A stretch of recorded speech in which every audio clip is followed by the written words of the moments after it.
las marchas, las primeras marchas que hicieron aquí a la Ciudad de México, a Los Pinos, donde Vicente Fox en ese entonces las recibió, que fue la primera marcha. Y desde la agencia es el sentido justo, darle voz a las personas, a las víctimas, a sus familiares, para tratar de explicar a través de los textos periodísticos la impunidad que hay en torno a todos estos casos de desapariciones de mujeres y que muchas veces terminan lamentablemente en feminicidio. Es así como CIMAC ha estado desde entonces documentando. Empezamos en Ciudad Juárez, después vimos que se empezaban a encender los focos también de la problemática en el Estado de México, que no es nueva, tiene ya también varios años, y CIMAC empezó también a documentar, a seguir con las mamás que se empezaban a organizar, pues sobre todo los casos y los temas. Y lo que empezamos a ver es justo que en torno a toda esta problemática hay una constante sobre todo en el tema de impartición y de acceso a la justicia para las mujeres, para sus familiares, porque es como muy común, uno, que se minimice la violencia contra las mujeres, es muy común que se responsabiliza a ellas de lo que les pasa, es muy común que a la hora de investigar, y lo ponemos entre comillas, estos temas, pues las autoridades lo que hacen es una simulación. No, la mayoría termina en impunidad, que es una justa de las características del feminicidio. ¿Por qué? Porque no se investiga, porque no se resguarda la escena del crimen, porque se pierden evidencias, porque, o sea, es una cadena de violaciones pues a los derechos humanos de las víctimas, pero también de los familiares. Y eso ha provocado que pues ahora esté también esta parte de la impunidad en la mayoría de los casos de violencia contra las mujeres. En CIMAC hemos seguido casos muy específicos del Estado de México.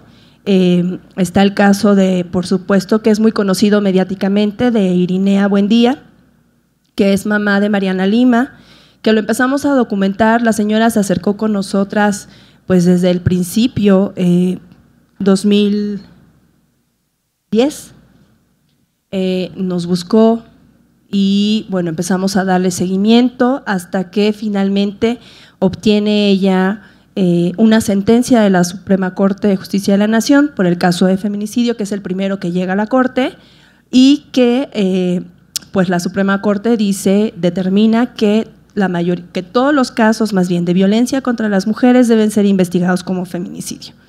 Ese caso hemos llevado otro también de Nadia Muciño, que es increíble cómo al paso de los años y de documentar nosotras y hacer estos seguimientos periodísticos vemos que las cosas no cambian, que lo que pasó en Ciudad Juárez se sigue reproduciendo lamentablemente en el estado que sea, y que sobre todo es esto, muy triste ver que no hay interés en investigar, que no hay interés en realmente saber quiénes son los responsables, y sobre todo eso, que las mujeres y sus familiares accedan a la justicia. Mi compañera Nayeli es reportera, ella ha documentado también pues varios casos de feminicidio, en Ciudad Juárez también, llevó en algún momento el caso de Irinea en la Suprema Corte, y pues también es como esta parte desde la experiencia en el reporteo, lo que significa trabajar con las mamás, que no es sencillo. O sea, pues sí somos periodistas, pero también pues es esta parte de impotencia, ¿no? Escuchar a las mamás, escucharlas llorar, y sobre todo en la agencia intentamos ser muy cuidadosas y muy respetuosas con las familias. Siempre que seguimos los casos, pues preguntamos a las mamás, sobre todo, que son las que están ahí, hacen un trabajo increíble de investigación, bueno, son expertas, hemos visto también todos estos procesos tan interesantes con las mamás, de verlas desde que les entregan el cuerpo de sus hijas con este dolor y ver cómo se van transformando en defensoras. Irinea es un claro ejemplo de ellas, pero también está la mamá de Nadia, están todas las señoras de Ciudad Juárez. Muchas de ellas terminaron enfermas, terminaron en el exilio, porque hablar en ese entonces, en esa década de asesinatos de mujeres y decir que había un patrón, que a las mujeres las estaban matando pues por el hecho de ser mujeres, que no había una razón en específico, a ellas las colocó en una situación de riesgo. Muchas de ellas terminaron exiliadas en Estados Unidos, algunas más enfermaron, de estas que crearon las organizaciones civiles que empezaron a acompañar a otras mamás, y ya muchas de ellas también murieron de cáncer, y pues esto es ver como esta transformación de las mujeres en defensoras y sobre todo también aprendiendo a leer expedientes, aprendiendo de leyes, aprendiendo a hablar con los abogados, o sea, se vuelven todas unas expertas para eso, para obtener justicia y sobre todo haciendo el papel que le toca al Estado. O sea, al Estado le toca investigar, tendría que estar haciendo toda esta parte que se encargan finalmente las mamás. Eso es algo enriquecedor desde el trabajo periodístico, pero no deja de ser también impactante, no deja de ser fuerte, desgarrador escuchar a las mamás y ver una y otra vez con las historias que se repite sobre todo este desinterés. Entonces, yo le doy la palabra a Nayeli García, que es reportera de CIMAC y que pues también ella ha dado cobertura a estos casos. Gracias. Yo creo que es que hablo bajito, pero creo que como finalmente nuestros dos invitados principales no pudieron asistir y tenemos pocos minutos, podríamos aprovechar el tiempo para hacer preguntas. Si ustedes quieren preguntarle un poco a Lourdes, que se ha encargado de coordinar el trabajo de comunicación e información de la mujer y de coordinar este trabajo de periodismo con perspectiva de género. Yo más bien invitaría que si ustedes tienen preguntas, yo por lo pronto te diría, Lulu, pues que nos comentes un poco, no sé si ustedes han tenido la inquietud, pero yo he visto que mucha gente todavía se pregunta por qué hacer periodismo hablando de las mujeres y específicamente de los derechos de esta población. ¿Por qué seguimos hablando del feminicidio o por qué seguimos contando estas historias? Creo que desde CIMAC tenemos una postura muy clara de por qué lo estamos haciendo y por qué lo estamos haciendo de manera diferente, como lo comentabas. ¿Por qué no estamos buscando hacer llorar a la gente cuando contamos estas historias? Pero también porque creemos importante poder narrar las historias de estas mujeres que están buscando justicia, particularmente en estos casos. Entonces yo creo que aquí valdría la pena que nos comentaras más por qué hacemos este trabajo, por qué seguimos haciendo periodismo con perspectiva de género cuando pareciera que los derechos ya los tenemos ganados y que no hay más que hacer o que hay temas más importantes de qué hablar. Pues sí, sin duda, CIMAC Noticias se ha caracterizado desde hace 30 años por hacer este tipo de periodismo, porque las mujeres no estamos suficientemente representadas en los medios de comunicación. 2, por cómo somos representadas cuando sí lo estamos en los medios de comunicación, justo desde esta parte de víctimas, pero desde el pobrecitas o desde el llanto, y no como esta parte también de sujetas de derechos que tenemos que acceder a los derechos, exigirlos, esta parte más como de ciudadanía. Entonces, CIMAC Noticias se ha dedicado, es la razón de ser, esto, darle voz a las mujeres, colocarlas en los medios de comunicación, porque además nosotros tenemos nuestra página web, pero tenemos muchas salidas, es decir, nuestra información se va a muchos lados, nos retoman mucho, sobre todo en los estados de la República, llegamos a otros países también, tenemos un servicio de radio y a través de esta información justo es lo que vamos colocando estos temas. Pues sí, hablamos de los derechos humanos de las mujeres porque aunque hay más medios que cada vez están retomando ciertos temas, por ejemplo el tema de feminicidio que se ha colocado y ahora si ustedes ven radio, televisión, periódico y seguramente es muy común que ya escuchen la palabra feminicidio, feminicidios en plural, ¿no? Pero creo que ahí el reto sigue siendo eso, justo cómo hablamos de estos temas, de estos delitos, desde la perspectiva de derechos humanos y cuidando esta parte de integridad de las víctimas, de las familias, evitando el morbo, el amarillismo y colocando en el centro de la información a las mujeres, a los derechos humanos y evidenciando además esta parte de el Estado no está haciendo pues, su chamba en investigar, en garantizarle a las mujeres y a las niñas de este país una vida libre de violencia. Y esa es la labor, pues creo que tenemos que seguir haciendo hasta en tanto veamos que los medios se maneja de otra forma la información, que terminan de exponerse los cuerpos de las mujeres que son degolladas o esta parte que de repente seguimos viendo en algunos medios impresos y también desde cómo se coloca el discurso de los asesinatos. Entonces creo que todavía falta trabajo por hacer. Esa es la razón de CIMAC Noticias y es el periodismo que hacemos pues desde hace 30 años. Entonces, no sé si alguien tiene alguna pregunta.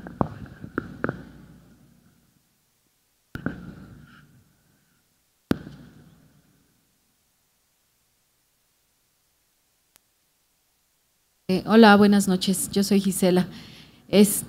Ustedes, bueno, dices que a lo largo de 30 años han documentado toda esta serie de feminicidios.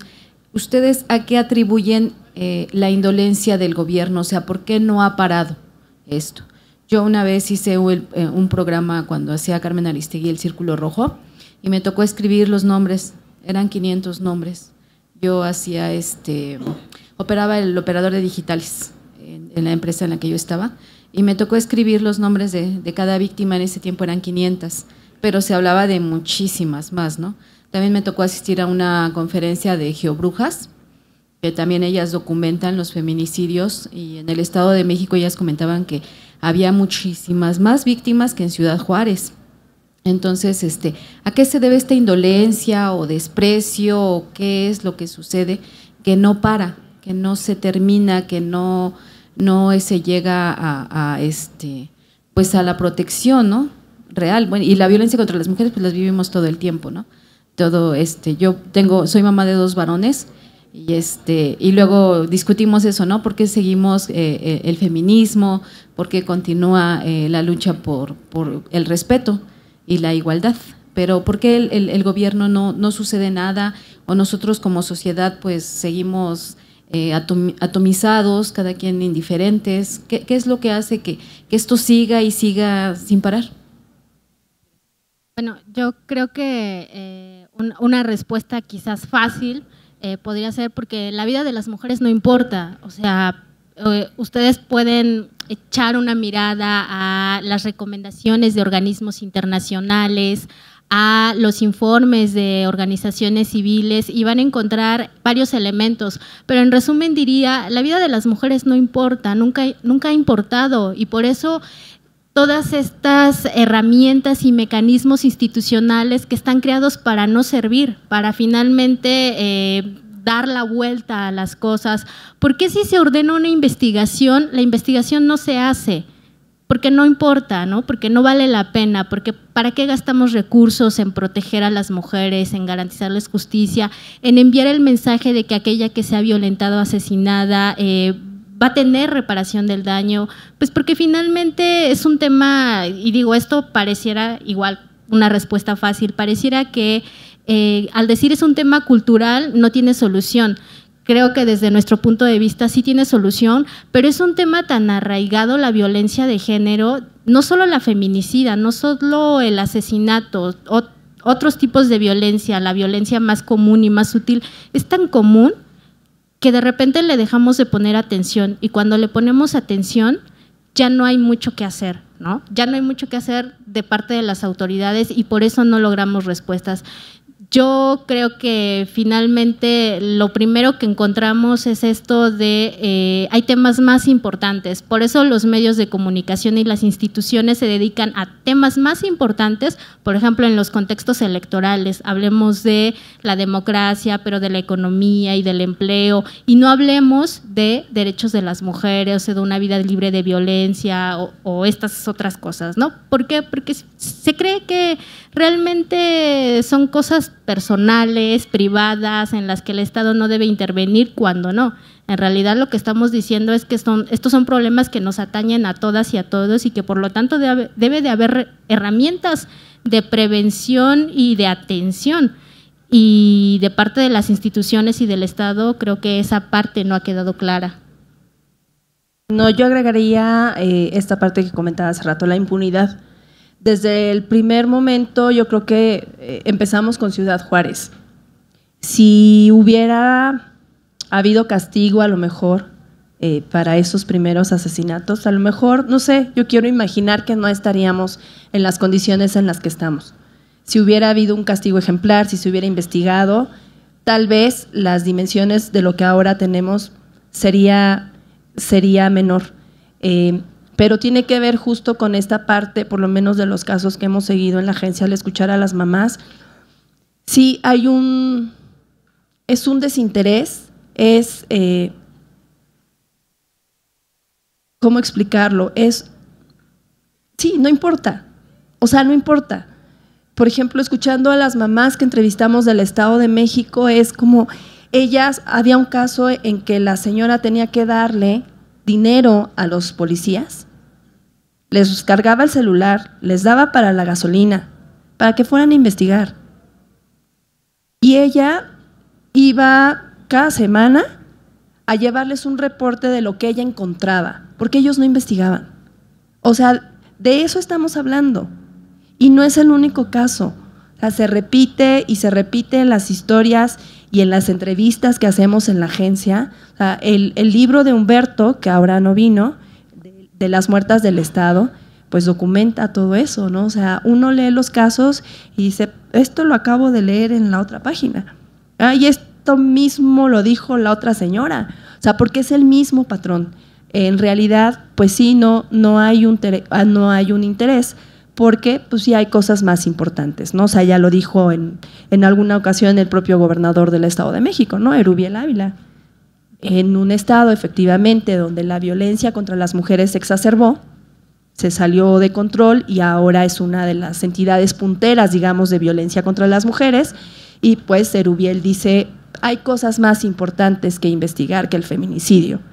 Y el procurador de la entidad también decía en alguna comparecencia con diputadas, pues aquí no las matan, aquí las vienen a tirar. O sea, como si fuera menor. Ajá, como si el hecho de que no las matan aquí nos exentara de tener que investigar o de tener que pronunciarnos o de hacer algo, ¿no? O sea, yo no sé si ustedes la recuerdan, pero esa declaración fue muy sonada porque cuando alguien va y le pregunta al procurador qué pasa, por qué están matando mujeres ahí, la respuesta no fue vamos a investigar, vamos a hacer algo, vamos a tomar alguna medida. No, la respuesta fue aquí no las matan, aquí nada más las vienen a tirar. Hablando como si nos estuviéramos refiriendo a basura, ¿no? O sea, la basura la vienen a tirar, aquí no es de nosotros, ¿no? ¿Qué les da a entender esto? ¿No? Pues que no importa, es un tema que a algunas mujeres de estas, pues que les gusta salir a las calles a protestar, pues les llama la atención, ¿no? Pero no es algo de lo que debamos preocuparnos, son nuestras hijas, las mujeres, nadie tendría por qué preocuparse de eso. No, y además otra cosa que observamos es esta parte de se sigue culpando a las mujeres, a las víctimas y responsabilizándolas de lo que les pasa.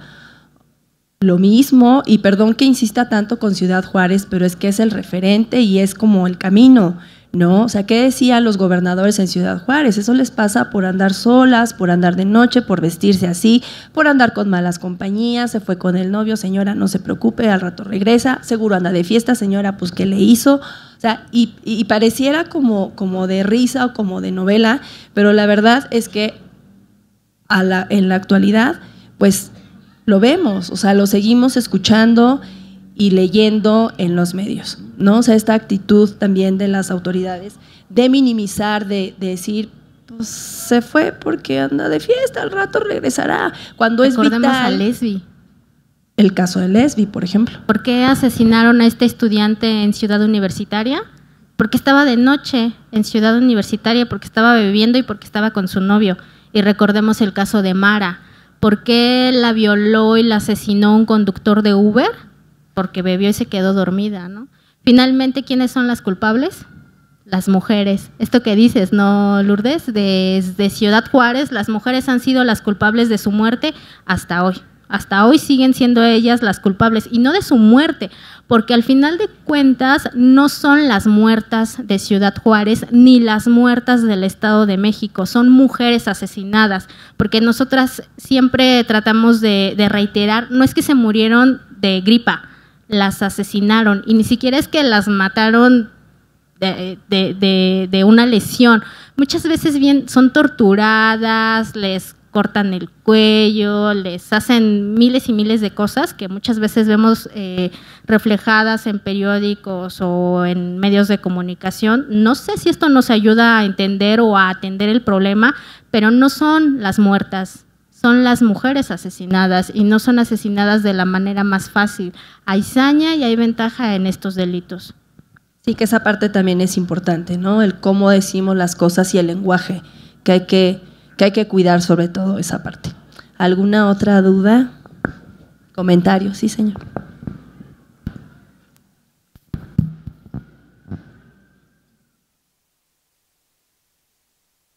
¿Qué tal? Buenas noches, señor Ramón. Mire, en esto de los feminicidios es cierto, parece ser que a partir de los 90, principalmente en Ciudad Juárez, se empezó a dar más publicidad sobre estos casos tan elocuentes, y que realmente digo, bueno, ¿qué pasa? ¿Qué estamos haciendo nosotros como sociedad? ¿Sí? Y nosotros principalmente como hombres, ¿en qué estamos fallando como sociedad? ¿Qué estamos haciendo? Y pienso yo que realmente la educación es fundamental, ¿sí? Yo sé que en todos los ámbitos sociales se da este tipo de situaciones, pero la educación es fundamental, y sobre todo en casa, cómo realmente nosotros como personas, como hombres, y la mamá, porque muchas veces se dice, es que la mamá es el que hace al macho, ¿sí? Es el que realmente lo fomenta, y tanto son ellas como nosotros, porque realmente aquellos que tenemos hijos, tenemos que hacerle ver en casa cómo realmente pues tiene que haber una equidad, ¿sí? Una equidad tanto para uno, para otro, realmente entre hombres y mujeres.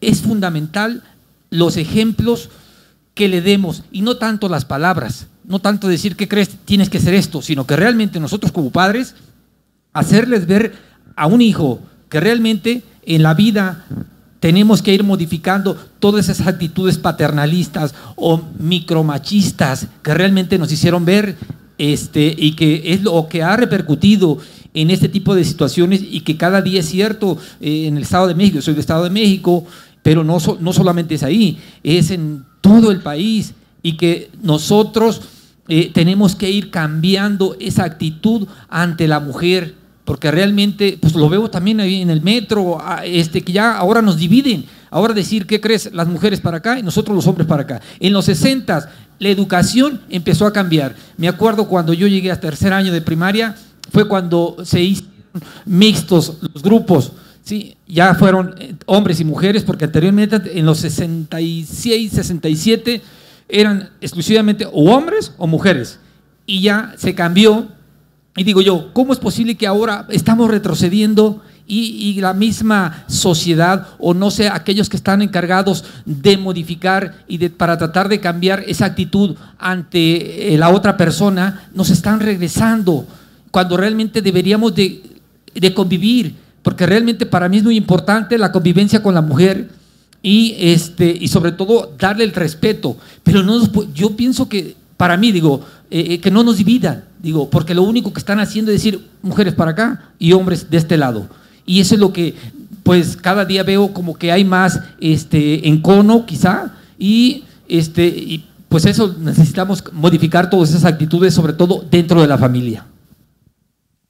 Yo ahí diría, estoy de acuerdo en la parte de no se trata de buscar culpables, porque muchas veces eso es lo que más nos divide, ¿no? ¿Quién tiene la culpa? ¿Las mujeres o los hombres, no? O sea, me parece que esa es una posición dualista, como muy básica, y estoy de acuerdo en esta parte de todos somos responsables, o sea, y sí, muchas cosas empiezan en la casa y no son solo las mamás, también son los papás o la ausencia de las mamás o la ausencia de los papás, son quienes están en el entorno familiar, quienes son encargados de la educación, no solo son las maestras o los maestros o el papá o la mamá o el tío o la tía o el abuelito, finalmente en la educación de los niños participan todos los que están allí, todos los que están cerca, entonces sí, creo que todos somos responsables de cómo estamos educando a las nuevas generaciones, qué es lo que les estamos inculcando, qué es lo que les estamos enseñando de los derechos, qué es lo que les estamos diciendo que se puede hacer o no a la hora de convivir con las mujeres. Ahí sí creo que coincidimos, ¿no? Todos tenemos nuestra parte de responsabilidad en la parte de la educación. En la parte de la división de mujeres y hombres, bueno, hay distintas causas y por qué es, por ejemplo, de por qué hay una división de mujeres y hombres en los vagones del metro, ¿no? No es de a gratis, no es porque las mujeres quieran tener espacios exclusivos o porque se crean superiores o demás, es porque hay una necesidad, es porque las mujeres son acosadas y es porque para evitar ese acoso queremos espacios donde nos sintamos seguras, donde estemos seguras. No es de a gratis, ¿no? Muchas políticas públicas creo que se hacen pensando en que es una forma de lograr algo, pero sin tener un análisis o una visión de qué estamos combatiendo, qué estamos haciendo. En el caso en específico, creo que ha sido una causa y creo que ha servido para mucho. ¿Alguna otra comentario, pregunta?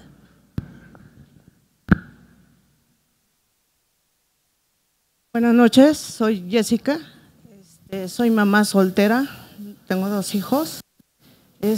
Con respecto a los femicidios, también debemos de referirnos a cómo nos inculcaron desde pequeños, nuestros padres tenían otras ideas, pero aquí tampoco vamos a culpar al hombre, le voy a decir por qué, porque existe el machismo, ¿sí? Y los hombres que de verdad respetuosos, como les inculcaron sus padres, pues sentían una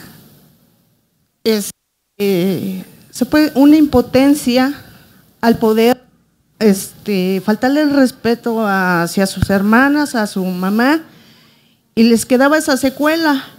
Y yo pienso que actualmente, así como ya grandes, pues psicológicamente ya lo traen, el coraje, y debe de haber respeto al sexo, por ejemplo, a la homosexualidad.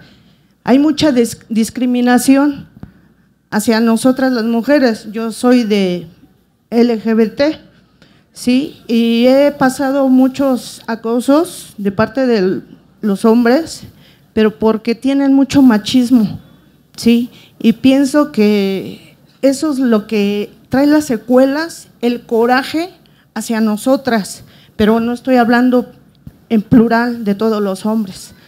Hay muchos hombres que saben respetar y pues considero que el gobierno ahorita lo que él tiene es mucho machismo y no quiere dar a relucir lo que está pasando en todo el mundo, porque no es nada más en el país de aquí de México, es en varias partes, y me imagino que tanto los hombres como nosotras las mujeres tenemos los mismos derechos a tener una sociedad tranquila, y pues solamente eso puedo decirles ahorita. Gracias. Gracias, indudablemente sí somos seres iguales, lo único que nos distingue es el sexo, ¿no? Aún así, creo que nada justifica la violencia. Le voy a contar del caso también que documentamos, seguramente ustedes lo escucharon también, del Coqueto en el Estado de México. El Coqueto, que igual mediáticamente fue uno de los casos muy sonados. Y justo cuando alguien le pregunta por qué asesinó a tantas mujeres, por qué con tanta violencia, él decía que pues tenía un trauma de niño, ¿no? Que su mamá no lo había tratado bien, que fue un niño como muy dejado, que sobrevivió como pudo. y que cada que veía a una mujer, pues se acordaba de eso y pensaba que tenía que vengarse. Yo creo que a lo largo de los años eso ha servido mucho para justificar estas conductas violentas contra las mujeres. Nada justifica la violencia contra las mujeres. Entonces, seguimos viendo también en los encabezados, ¿no? En un arranque de celos la mató, en un arranque de ira, porque estaba alcoholizado, porque estaba drogado, porque discutieron y entonces lo hizo enojar muchísimo y él. Entonces, creo que seguir pensando como esto, lo que hace es justificar la violencia. Y de lo que se trata ahora es justo de esto, lo que decía el señor Ramón, tratar de voltear como el chip y no educar en valores, educar en igualdad, en el respeto, ¿no?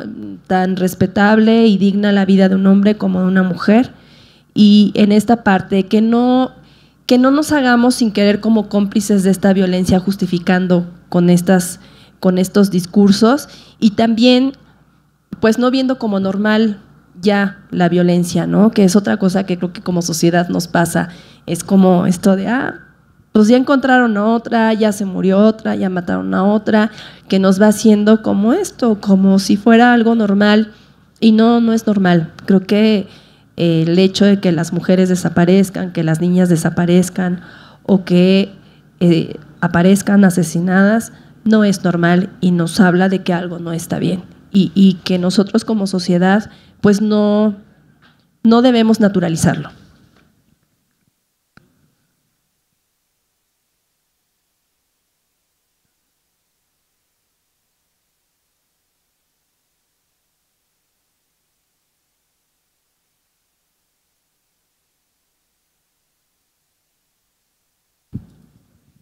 Que si han sido amenazadas o intimidadas en su trabajo de lucha contra la violencia a la mujer.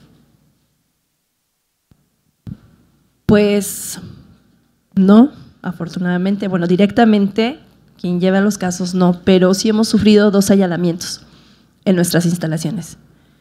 2, uno en 2008, otro en 2011, y justo pues se llevaron expedientes. Nosotras manejamos expedientes. De los casos que llevamos, pues siempre trabajamos con expediente en mano.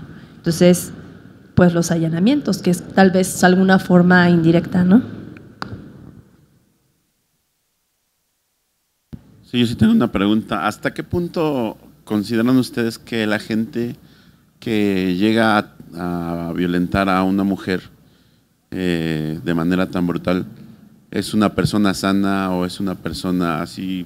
Por ejemplo, puede ser un tipo que tiene una educación normal y de repente enloquece y violenta a una mujer, o la mayoría de la gente que violenta a una mujer realmente tiene traumas psicológicos desde pequeño, o no estoy tratando de justificar como tú dices, sino tratar de indagar hasta qué punto esa persona tiene una enfermedad mental o un problema mental de alguna violencia que recibió desde pequeño.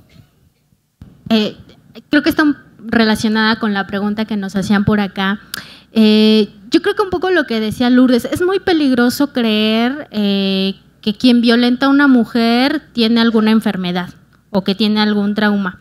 Y Lulú les contaba una anécdota, yo les voy a decir otra. No sé si ustedes recuerdan un caso que se conoció como El Pianista. Es la historia de un joven universitario brillante, becado, que creo que se iba a ir a Alemania o algún país europeo con una beca, que conoce a una chica de escasos recursos, se conocen. La historia la cuenta, la contaron en un medio de comunicación así.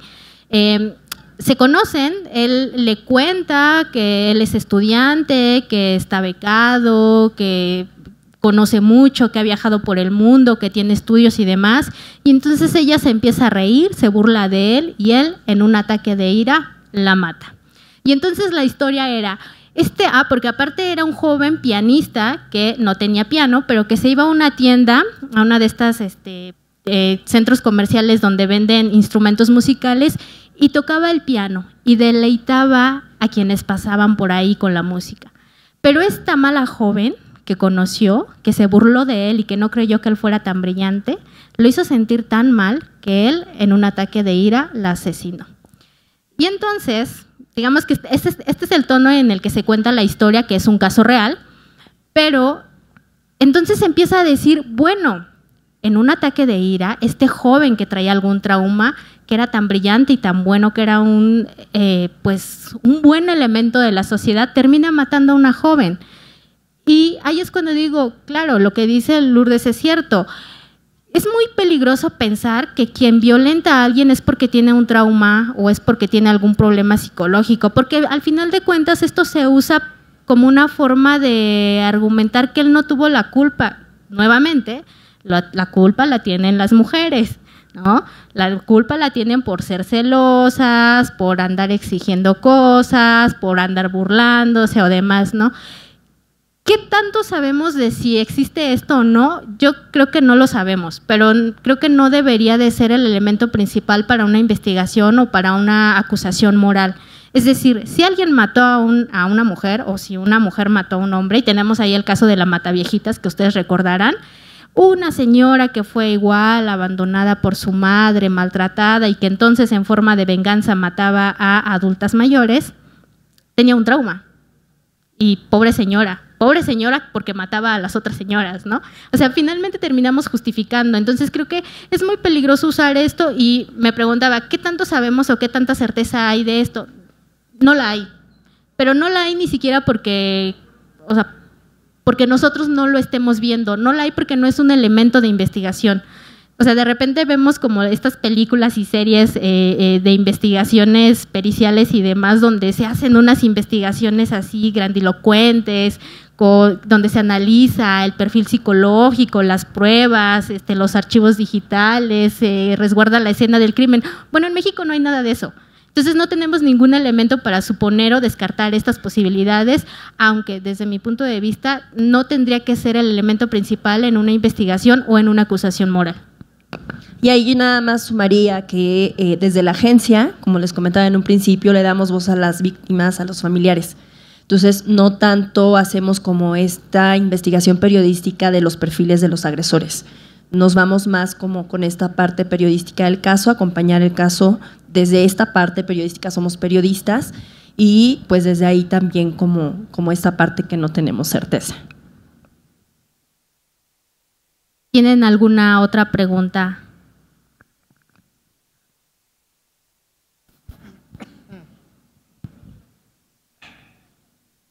Sí, gracias. Las felicito, jóvenes periodistas, por esa curiosidad y a los que me antecedieron en la palabra, por su interés. Uno de los grandes poetas y pedagogos rusos en la Revolución Rusa, Antón Makarenko, en cualquier normal que se precie de serlo, universidad seria en la cual hayamos estudiado mínimo secundario, preparatorio o cualquier nivel disque académico, yo digo, utilizo autocríticamente esto para no creerse tanto, tan en serio. Decía que una escuela más es una cárcel menos. Y lo que tú decías en relación a las preguntas muy interesantes relacionadas con la cronología de la investigación que ustedes tan acertadamente han hecho en sus reportajes. Que esta sociedad adolecemos de aspectos de salud mental y emocional que ya es un problema social, ya de seguridad. En este caso, tú mencionaste, o no sé cuál de ustedes, que en las campañas electorales lo que menos se habla es de la mujer, del valor que como ser humano real, se hablan de otros tópicos económicos, sociales, electorales, etcétera, especialidades, etcétera. Pero el tema de la mujer en las sociedades más avanzadas como Finlandia, Noruega u otras, aquí en nuestro país las madres de familia, sobre todo los que venimos de muy abajo, pero que ellas o nuestros padres fomentaron el mínimo esfuerzo por estudiar y analizar el entorno básico, hace valorar a los seres humanos, a los demás seres humanos, sobre todo a la mujer, porque nos han enseñado en una sociedad que, como decía Pierre Bourdieu, ha construido valores en los cuales ha rezagado a la mujer. Y nosotros los hombres nos han enseñado así a creernos cierto aire de superioridad. Y a donde voy a plantear para no cansarlos es esto. Alguien habló, me antecedió, como un problema de los asesinatos en serie, como problema de salud mental, como reminiscencias de traumas, los que tú decías. Ah, no, pues es que la mató en un acceso de reminiscencia, recordó traumas familiares o infantiles, etcétera. Pero a raíz de la época digital, al parecer ya es un problema de seguridad ya muy delicado, que jovencitos entre 12 y 29 años utilizar tanto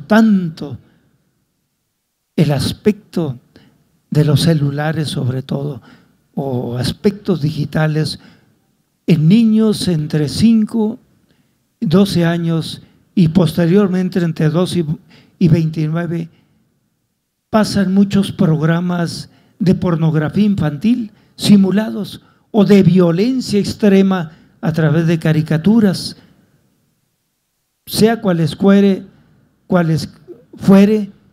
como juego, aparentemente como juego digital. Y termino con esto. ¿Creen ustedes? Me tocó antes, se me olvidaba. Mencionaste Juárez reiteradamente. Casualmente su servidor estaba en esa época, mi madre estaba grave, y me tocó estar físicamente ahí. Era gobernador Francisco Barrio Terrazas, panista, es gobernador y posteriormente embajador en Canadá. Empezaban los asesinatos y agarraron a un primer tipo egipcio, no recuerdo el nombre, un egipcio que le endilgaron como 20 asesinatos y él, las primeras declaraciones del gobernador fue, no, pues ¿cómo se atreven esas obreras, maquiladoras a andar con esa ropa y desvelándose en esos lugares, divirtiéndose? Pues por eso les pasa lo que les pasa. El gobernador, diciendo esto, ni siquiera había empezado una investigación, y posteriormente los que se siguió, como tú dijiste, al dejar de investigar se fomentó la impunidad de asesinatos en serie, allá sobre todo en Juárez, en las lomas, en las sierras. Y termino planteando esto. ¿Creen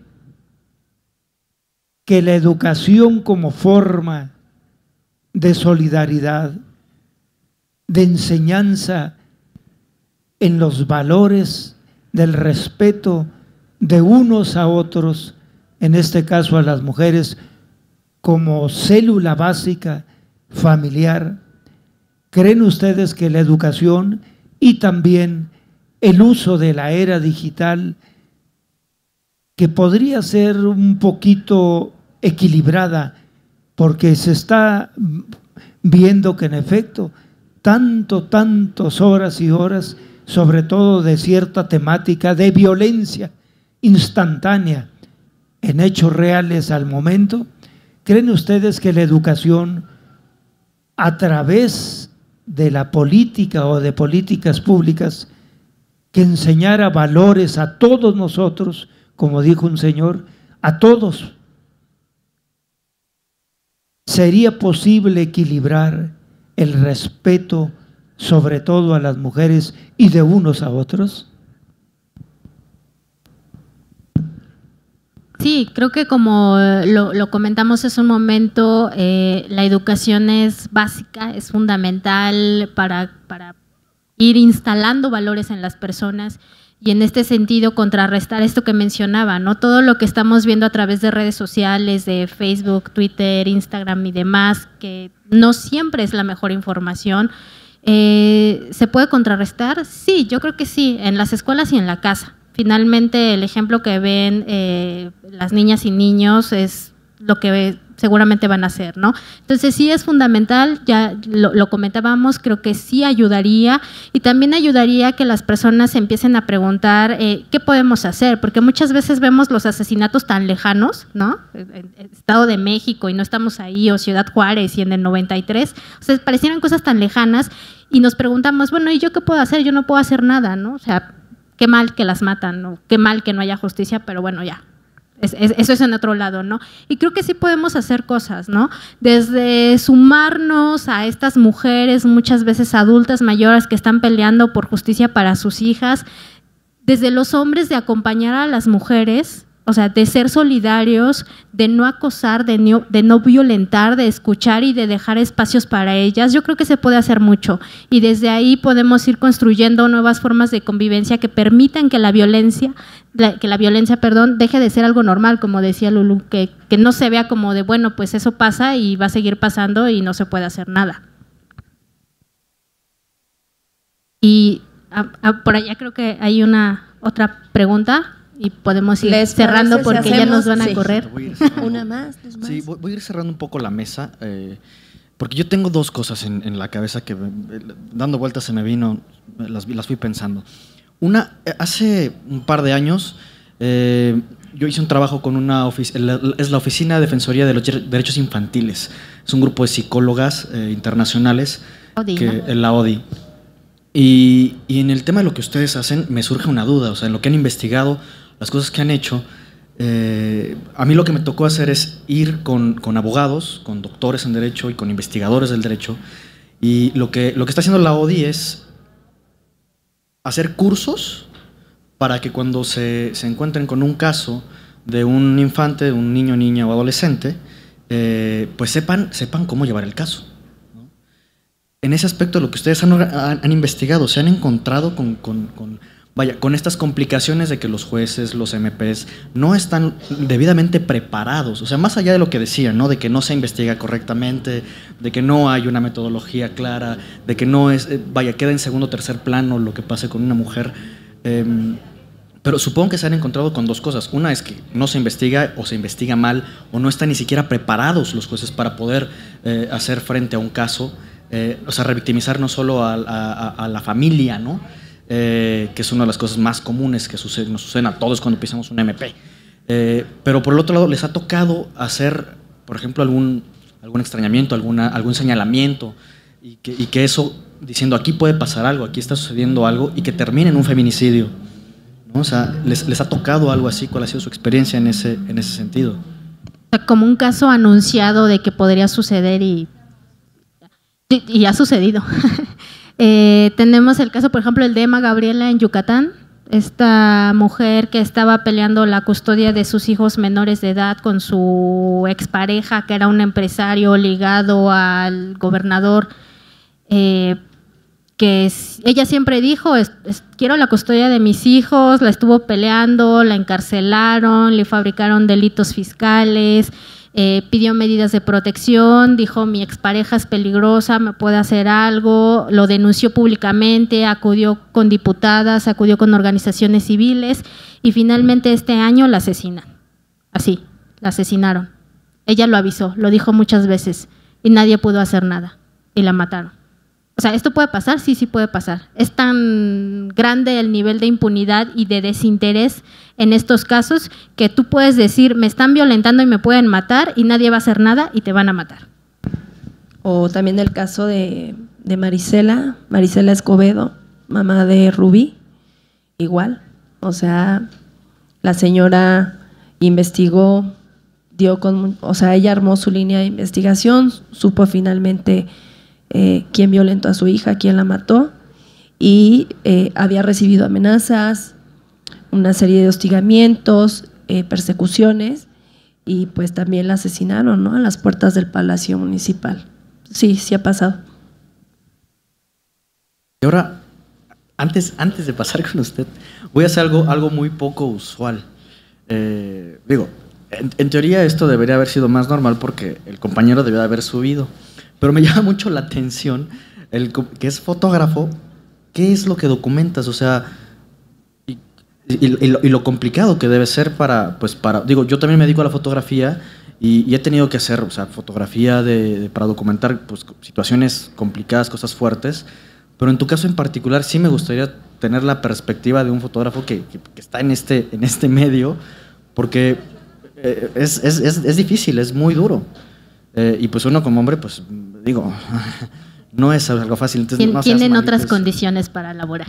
Sí, entonces, si nos puedes compartir algo, te lo agradecería muchísimo.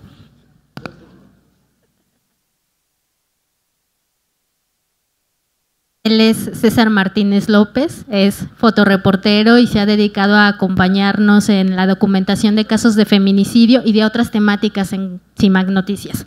Y recientemente ganó el tercer lugar en el premio Rostros de la Discriminación, justo por una fotografía que documenta el caso de una niña, no sé si lo conocieron, de una niña que fue encontrada en un lote baldío en Neza, y una niña que pues no se sabe su identidad, que iba a ser enviada a la fosa común, y las organizaciones civiles de allá se organizaron para exigir a las autoridades que no la enviaran a la fosa común, que les permitieran a ellas pues hacerle un sepelio, aunque no la conocían, y César documentó esa parte desde la parte visual, digamos, y pues por ello obtuvo el tercer lugar en el premio Rostros de la Discriminación.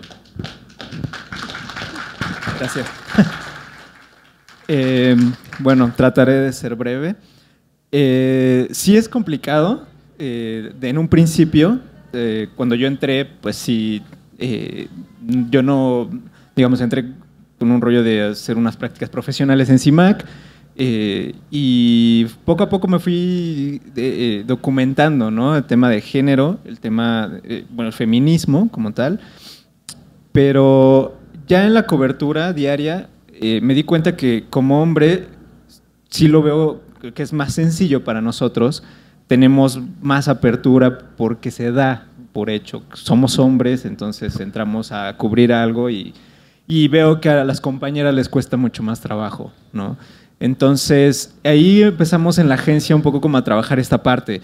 Hicimos un manual de estilo que tiene que ver con cómo se trabaja el tema, los textos, pero también incluimos la parte de la imagen. Y en esa parte veíamos que sí lo que no queríamos hacer.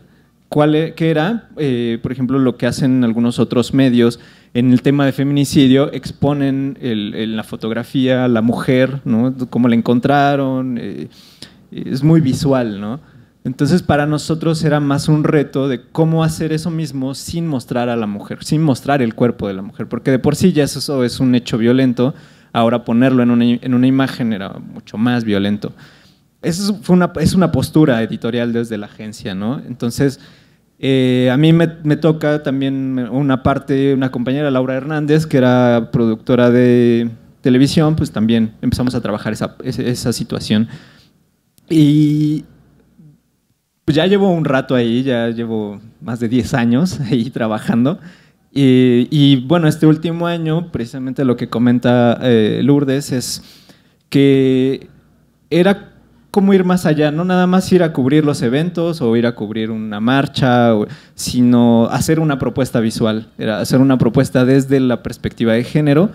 Desde ahí, bueno, pues surgió lamentablemente este tema de esta niña en Ciudad Neza, lo fui a cubrir, pero al momento de ir a cubrirlo no quise hacer nada más como las fotos del evento, ¿no? O sea, así como, sí, esto pasó y ya, ¿no? Sino ir más allá, o sea, saber un poco más la problemática en esa.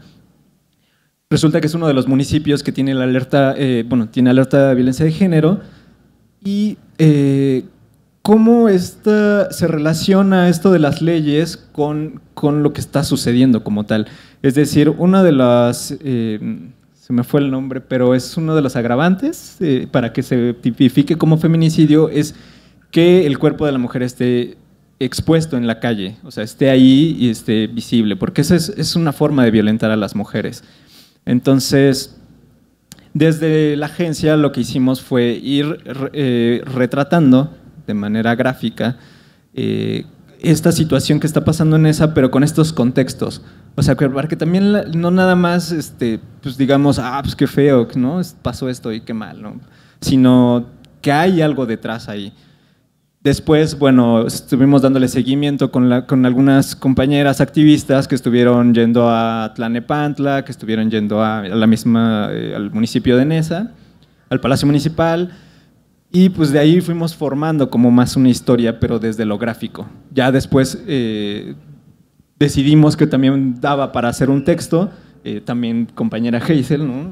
Acompañó también esta parte ya desde el texto. Entonces ahí fue donde vamos construyendo, ¿no? Desde la parte visual y desde la parte del texto, desde una manera periodística, obviamente, pero sí respetando mucho a la víctima, ¿no? Y una parte finalmente es esta, ¿no? En el manual de estilo también no buscamos ser como agredir a la persona con la imagen, ¿no? O sea, llegar y tomarle la foto, ¿no? Muchas veces sí pedimos el permiso, muchas veces, por ejemplo, no retratamos rostros de niños o de niñas, en este caso, por la identidad y porque hay una ley también, ¿no? Del derecho a la privacidad, del derecho de la infancia, ¿no?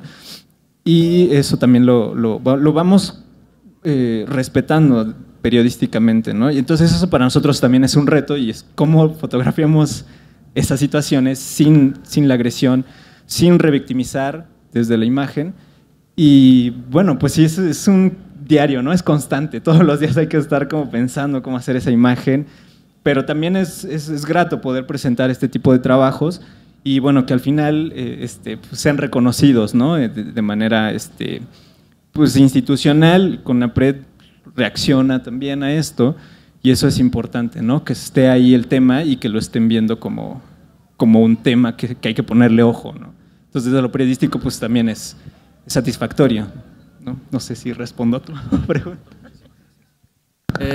Que ahí, perdón, yo nada más agregaría rápidamente, en CIMAC Noticias estamos muy definidos, o sea, nunca vas a ver una imagen de una mujer asesinada, no vas a ver una imagen con sangre, no vas a ver la imagen de una mujer golpeada con la cara con moretones, no vas a ver la imagen del cuerpo de una mujer desnuda, aunque sean en marchas, aunque tengan consignas, porque justamente por esta parte editorial que tenemos, ¿no? O sea, las mujeres no somos cosas, así sea la causa más loable y que tengas aquí tu consigna y salgas en toples, en CIMAC Noticias no lo vas a ver. Va a ser la última pregunta con el compañero. Solo la pausa dramática que me gusta hacer. Ya se anotaron todos en la tablita, ¿verdad? Ya les entregaron su libro de Benita Galeana, que es muy pertinente el libro para el tema, una gran mujer, una biografía muy interesante. Pasamos con usted y para cerrar.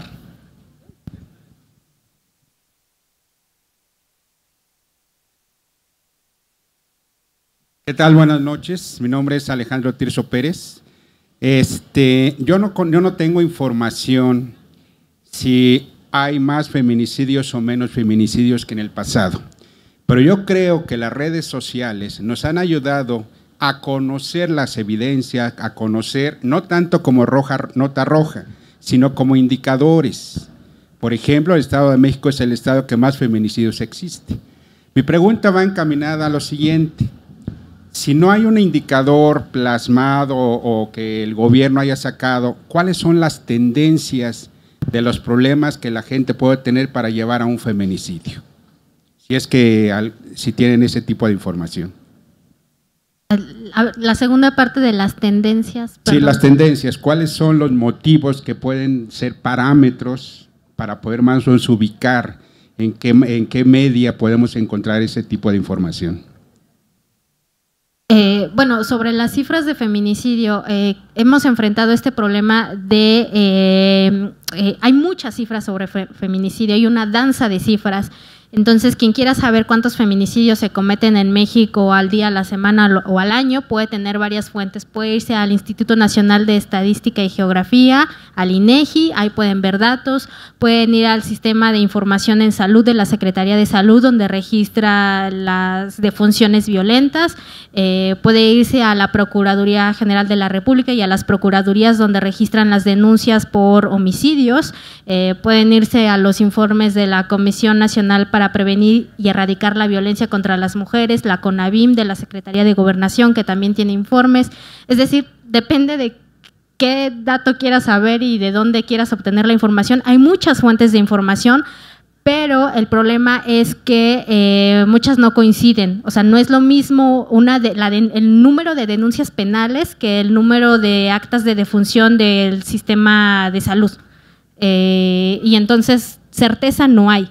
O sea, de repente ustedes van a escuchar información o notas periodísticas que van a decir aumentó tanto el feminicidio o han sumado tantos feminicidios o demás, pero nunca es certero, porque depende de la fuente, depende de cuál es el dato que tengamos, depende de la fuente. Lo que sí es que en este tema creo que, sobre todo en el ámbito periodístico, las cifras importan mucho porque nos indican, nos dan un pulso de qué es lo que está sucediendo y entonces siempre periodistas vamos a buscar las cifras. Pero particularmente en el tema de feminicidio, más allá de las cifras, el tema es, si bien antes no se hablaba tanto de feminicidio, es porque el concepto no existía o no estaba tan definido, apenas estaba transformándose y analizándose y diciéndose.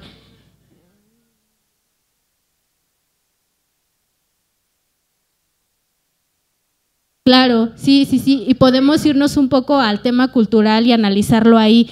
Pero en este tema no es tanto decir cuántos casos hay, sino decir la violencia siempre ha existido y hay que hacerla visible. Y ya después podemos analizar cuántos dependiendo de qué fuente queremos.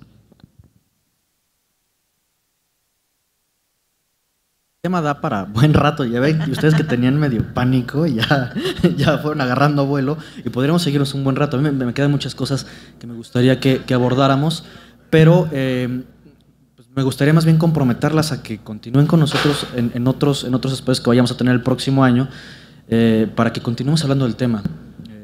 Empezamos, es la primera vez que realmente queríamos hacer algo formal y esperamos que podamos seguir haciéndolo. Antes de que terminen, ¿dónde las consultamos? ¿Cómo las seguimos? ¿En dónde las encontramos? Y reclámenle a los que no vinieron, por favor. Sí, porque creo que también el tema es, hacemos este trabajo, pero también hay que hacerlo visible, ¿no? Hay que compartirlo, porque si no, ¿de qué sirve que lo estemos haciendo si no está llegando a la gente? ¿Y dónde nos pueden consultar? Bueno, en nuestra página de internet www.cimagnoticias.com.mx, en nuestra cuenta de Twitter que es @cimagnoticias, en nuestra cuenta de Facebook que es cimagnoticias, en nuestra cuenta de Instagram que es cimagnoticias. Estamos muy presentes en las redes sociales, entonces las criticamos, pero también estamos ahí nos pueden seguir. ¿Quieres agregar, Lourdes? No, les agradezco a todas las personas que nos escucharon, que se quedaron a escucharnos y pues eso, las inquietudes, que siempre es lo padre, ¿no? Poder escuchar a las personas. Nosotras somos periodistas, pero no lo sabemos todo y hablamos desde nuestra experiencia con lo que documentamos y el día a día, que eso es muy importante, ¿no? No somos así como las expertas, pero sí podemos compartir esta experiencia que tenemos periodísticamente y eso, agradecerles a todas las personas que se quedaron. ¿Y la invitación? Pues no, muchas gracias a ustedes.